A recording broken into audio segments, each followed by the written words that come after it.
Baltimore braces. Protests mark a pretrial hearing for the officers accused in Freddie Gray's death. Deal secured. The Secretary of State can now claim victory on the nuclear deal he brokered with Iran.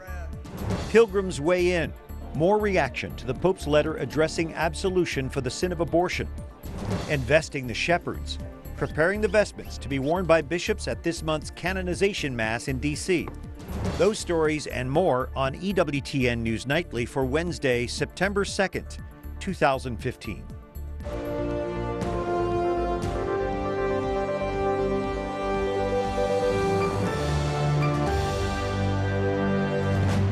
Good evening from Washington. Thank you for joining us tonight. I'm Brian Patrick with your news now.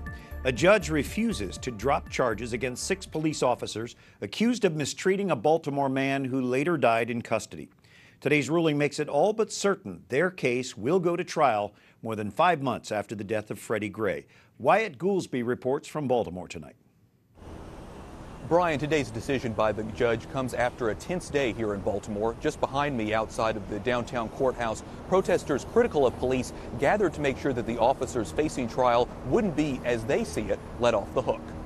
We want justice, and we want it now! Dozens came out to rally hours before the hearing began. They carried yellow signs with slogans like "Stop Racism Now" and "Indict, Convict, Jail." Another banner read "Justice for Freddie Carlos Gray."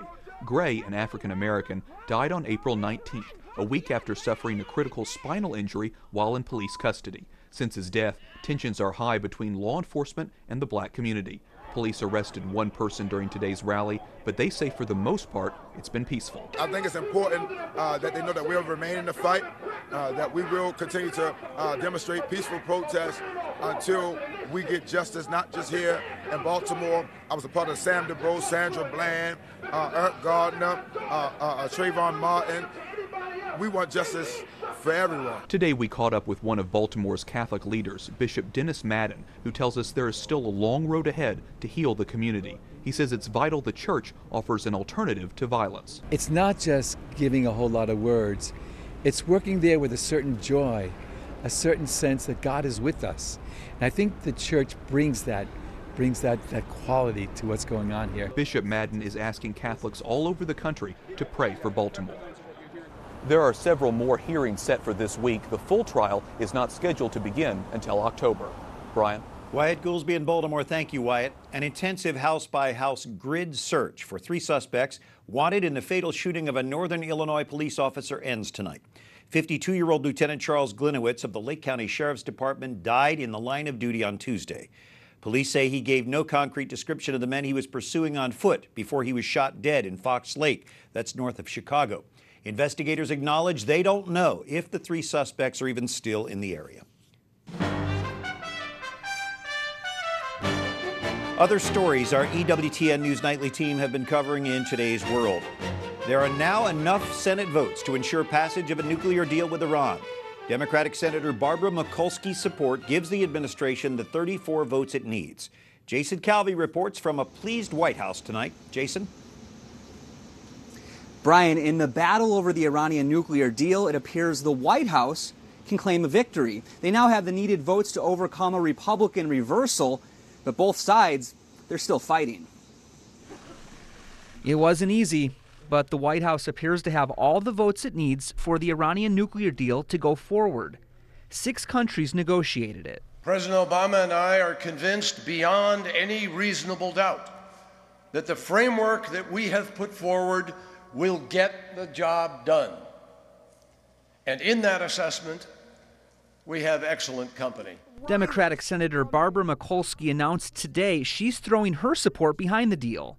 She's the 34th senator to back the plan, providing enough votes to prevent Republicans from overturning the agreement. In a statement, she writes, "No deal is perfect, especially one negotiated with the Iranian regime. I have concluded that this joint comprehensive plan of action is the best option available to block Iran from having a nuclear bomb." Secretary of State John Kerry agrees. Without this agreement, the Iranians would have several potential pathways to a bomb. With it, they won't have any. But critics of the deal, including most Republicans and at least 2 Democratic senators, say the agreement sets up weak monitoring of Iran and does more harm than good. On ABC's Good Morning America, Republican presidential frontrunner Donald Trump blasted the deal. We do not have smart leaders. We do not have good negotiators. Everything we negotiate is bad, including the Iran deal. A vote is expected before the September 17th deadline. Israeli Prime Minister Benjamin Netanyahu says he will continue to fight the deal. The Senate Majority Leader Mitch McConnell says when they return to work next week, they will still have a serious debate on this issue. Brian? Thank you. Jason Calvi from the White House tonight. Zvi Khan with the Foreign Policy Initiative is joining us. And as it turns out, Kerry's speech was really not necessary, was it? In fact, that's quite the case. Just hours before, Senator Barbara Mikulski indicated that she was going to support the agreement, giving it the 34 votes it needs to override a veto. So in that respect, the deal is effectively a fait accompli, and this speech, in effect, could really just be seen as a de facto victory lap. It was carried, we understand, live in Iran, which hasn't happened, so maybe it accomplished something there. Did he break any new ground with this speech? Not really. That was actually the most striking thing about it. He effectively just repeated the same arguments that he and President Obama and other members of the administration have articulated ever since the agreement was signed. And instead of actually addressing a lot of the critiques that have been made of the deal, the new critiques that have been made over the past 2 months, he really just he didn't address any of them. So, for example, the secret side deals, which would allow Iran to self-inspect one of its own key military facilities, went unmentioned. Iran's declaration that the United States or anyone really can't inspect its own nuclear sites at all, any of its military sites, went unmentioned. The difficulty in reimposing sanctions, also known as snapbacks, the fact that such a thing is almost going to be virtually impossible, and that's been a key critique of the deal, went unmentioned. A key Iranian this week, the head of Iran's Revolutionary Guard, called the U.S. Satan, the great Satan, and he said nothing's changed. How does the White House spin that and say that this is good for us? Well, what President Obama has repeatedly argued is that the deal was actually not meant to change Iranian behavior in any respect. It's meant just to address the nuclear program. The problem with that is that given the number of loopholes in the agreement, given the number of opportunities Iran has to exploit the agreement, it is in fact the case that to a large degree this agreement really does depend on trust rather than verification. And in that respect, you can't, if the Iran is always saying that death to America, and are saying that they're not going to change at all, then that really begs the question of whether you can trust them to not take advantage of those loopholes. One of the original questions from the opposition. From the Foreign Policy Initiative, Zvi Khan, thanks for being back with us today. Thanks so much. Thanks. Well, for a second day, police in Hungary blocked migrants from seeking asylum in other wealthy European Union countries. The migrants chanting defiant slogans outside Budapest's main international train station. A large group of mainly Afghan refugees tried to break through security forces and enter that building. They were stopped by police in riot gear. Many who are waiting in Budapest hope to go to Germany, and they have the support of the vice president of the German parliament. Europe should be ready to receive more refugees from the hot regions, from Lebanon, from Jordan, from Iraq, and there will be more coming from Syria. More than 330,000 migrants have entered EU countries so far this year. Pope Francis talks about families spreading the faith as he continues his weekly catechesis. Within families, the Holy Father says faith becomes a powerful force for unity and love, inspiring a convincing witness to the gospel. The Vatican says about 15,000 people filled St. Peter's Square for today's general audience. Alan Holdred is with us from Rome. And Alan, the Pope really focusing on the family in preparation for the World Meeting of Families in the U.S., followed by the Synod on the Family in Rome in October. What did he say at his audience today? Well, Brian, he was speaking about the transmission of the faith within the family. He said that the family must be a sort of a beacon of light. He spoke about cities in the world that suffer from a lack of love. And he said just one family, if they're faith-filled, can show through their example of love what the faith is. And he said that they can warm up a city with their presence. Just a few weeks now, the Pope will be here in the United States. Any sign that he's preparing for that trip? Yeah, actually, here just after the audience today, he made a special gesture towards the church in the United States. The Archbishop of Chicago presented the Pope with a relic from soon-to-be Saint Junipero Serra. This is the missionary of modern-day California. He founded many of the missions up and down the coast. They're still there today. A couple of those are in the Diocese of Monterey. And the diocese sent along this relic, which is a cross, that the Pope received. He blessed it, and he gave it back because it's destined to go back to the Diocese of Monterey here in the days leading up to the canonization of Junipero Serra there in Washington, D.C. later this month. Alan, I find it interesting that the Pope received the relic from Archbishop Blaise Cupich of Chicago. What is he doing in Rome? Well, he's here celebrating his 40th class reunion with others from the North American College. He's here with them and also with this network of Catholic charities from the United States called the Catholic Extension. He's here representing them as their president, here with a lot of donors that also met the Pope today. All right, our eyes and ears in Rome, Alan Holdren. Alan, thanks for joining us. Thank you, Brian. And when Pope Francis arrives here in Washington, D.C. in just 3 weeks, he'll be welcomed with the sound of bells. Mark Irons takes us up inside the tower at the National Shrine where the bells toll. These bells first rang over 50 years ago. Especially when the bells ring, it reminds us that we're being called to prayer, called to worship, and we're reminded of the presence of God in our midst. Thanks to funding from the Knights of Columbus, 56 bells are housed in this tower at the Basilica of the National Shrine of the Immaculate Conception. Once a year, visitors have a chance to go up the tower. All right. Here we are. Okay. For spectacular views of Washington, D.C.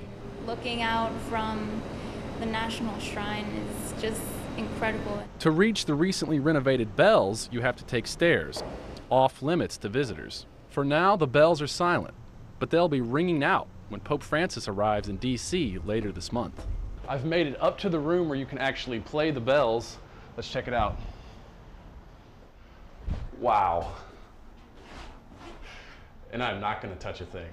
The tower offers visitors a look at the Washington Monument, the highest structure in D.C. And tourists say this once-a-year opportunity is worth the wait. It's phenomenal. It's just a great opportunity to see it from the ground, but then what a wonderful experience to come up and see it from this side. Mark Irons, EWTN News Nightly. Coming up, pilgrims react to the Pope's letter on the Year of Mercy, encouraging forgiveness for the sin of abortion.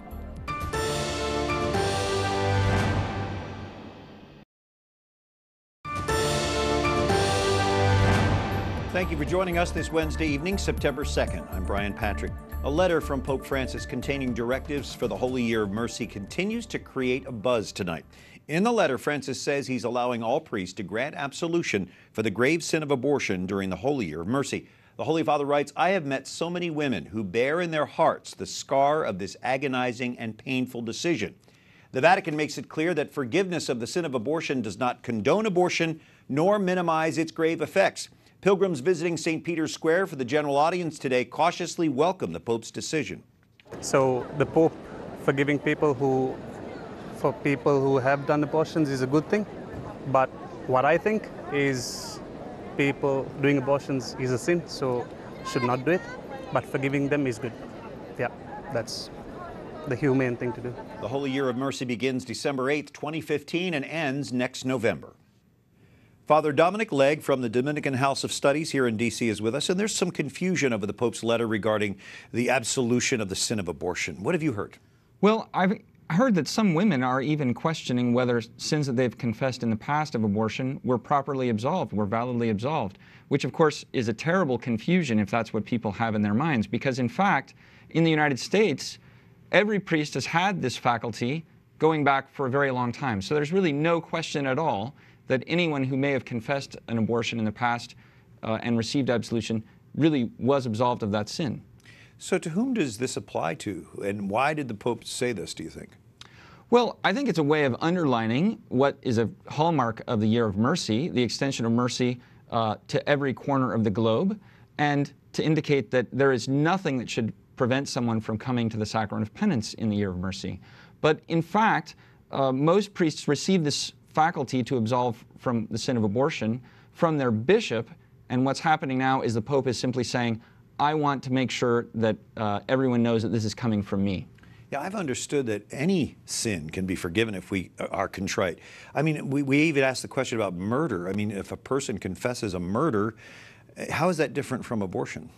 Well, it's only different insofar as abortion under canon law is also an ecclesiastical crime. In other words, there's a penalty associated with it. So if someone has an abortion or commits an abortion, say a doctor, and does it knowing that there's an ecclesiastical penalty, that person could be excommunicated by the very act of committing that sin. And as an excommunicated, they could not receive the sacrament. That's right. So that excommunication needs to be lifted in order for the sin to be forgiven, and that's precisely what faculty the Pope was giving to every priest. An important clarification. Father Dominic Legg, thank you so much. Thank you. Well, 90% of American Catholics say a married mother and father make ideal parents, this according to a new Pew study. But large majorities of Catholics here in the U.S. think other family configurations are also acceptable. 84% of Catholics surveyed say it's acceptable for unmarried parents living together to bring up children. And 2/3 of American Catholics think it's acceptable for same-sex couples to raise children. This new data is released today in the wake of the recent U.S. Supreme Court decision legally redefining marriage. We asked Princeton University professor Dr. Robert George if the battle for marriage is lost.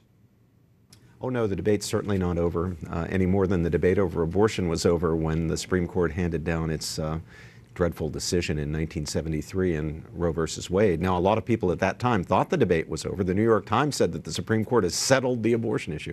But here we are 40-plus years later, and nothing is less settled in American politics than the question of abortion. More people are pro-life than ever. Younger people are more pro-life than older people. We're enacting some very significant protections for unborn children. We're still not where we need to be, of course, and we still haven't gotten that horrible decision overturned, but we're very much making progress, and I think the same will be true with respect to marriage. We're going to keep working on this. We're going to try to restore the conjugal understanding of marriage as the union of husband and wife. But there are people who are standing up, like Kim Davis in Kentucky, where she's saying, I will not issue these licenses.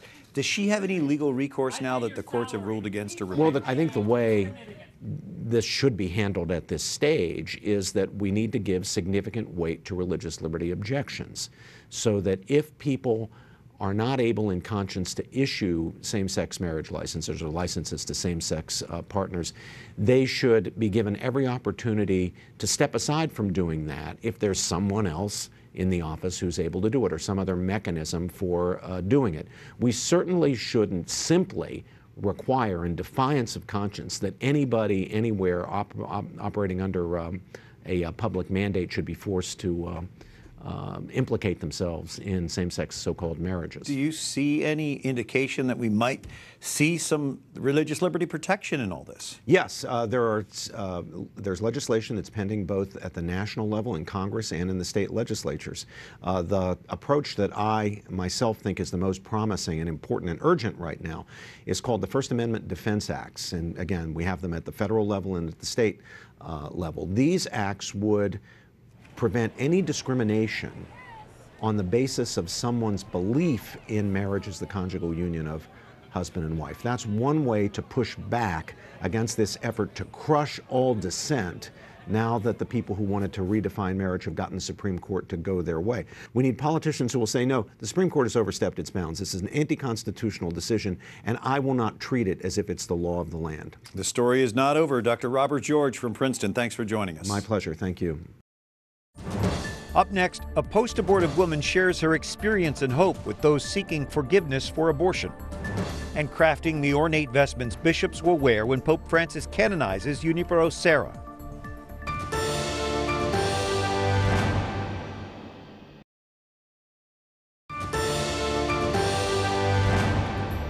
In your soul, there must be deep serenity that everything is in His hands. Wednesday Wisdom from our EWTN foundress, Mother Angelica. Thanks for joining us on this Wednesday evening. I'm Brian Patrick. Olivia Gans-Turner is Director of American Victims of Abortion. Pope Francis makes news again with his letter in directing absolution for abortion during the Year of Mercy. Is there really anything new about forgiving the sin of abortion? Well, the pro-life movement, those of us that work at organizations like the National Right to Life Committee and American Victims of Abortion, have always been aware of the fact that abortion has two victims, and many times more than that. Obviously, the mothers and the babies who will die and the mothers who are left wounded by the abortion, and then fathers, grandparents, and extended members of the abortion industry, if you will. So we know that for a long time running. What's new, I think, is that the Pope is engaging the rest of the world in this conversation. Here in America, there have been many, many, many efforts coordinated by pro-life groups and by diocesan efforts to address this issue and reach out to those in pain. But there are parts of the world where this conversation has not yet happened. So I think the Pope is engaging the rest of the world at that level, and it's exciting. It's on the universal stage right now, that's for sure. This is very personal to you, isn't it? It is. I am the director of American Victims of Abortion at National Right to Life because of my abortion experience in 1981. I had the benefit in 1982 when I wanted to return to the church, and I had a knowledge that this was something I needed to do. I felt great pain and sadness over the abortion. I felt great unrest and confusion in my heart and my soul. And it happened that the year I returned to the church was the Jubilee year for our diocese. And the priest that I went to was able to tell me, I knew a little bit. Unlike many women, I knew that abortion could mean excommunication, and I was afraid. And the priest was able to tell me, I have good news for you. This is a Jubilee year. I can absolve you not only of the mortal sin of the abortion and help build that path back, but I can also lift any penalty. Beautiful. It was beautiful wonderful. Witness.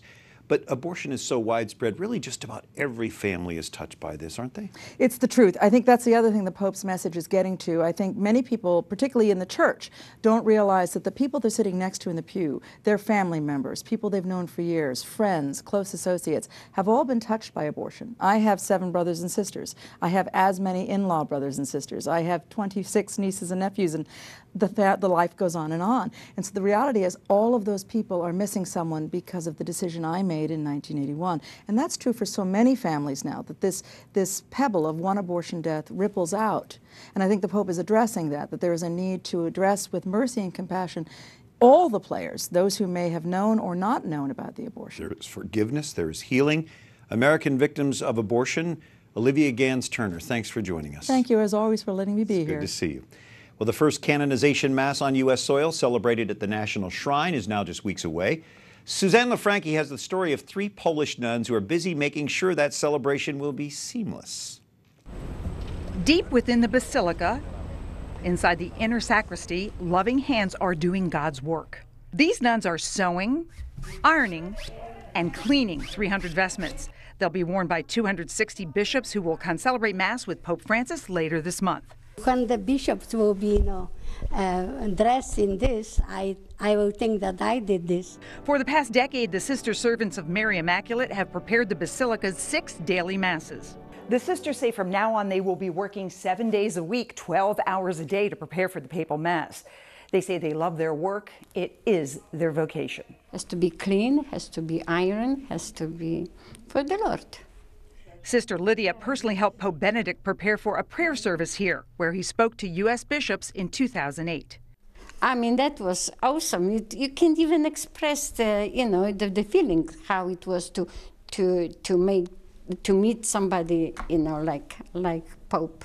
Sister Bernadette met St. John Paul II twice. And he gave a blessing, and he was holding my hand. He made a cross on my forehead. And in 3 weeks, maybe a new papal blessing will be another small reward for their 5 decades of service. At the National Shrine, Suzanne LaFranchi, EWTN News Nightly.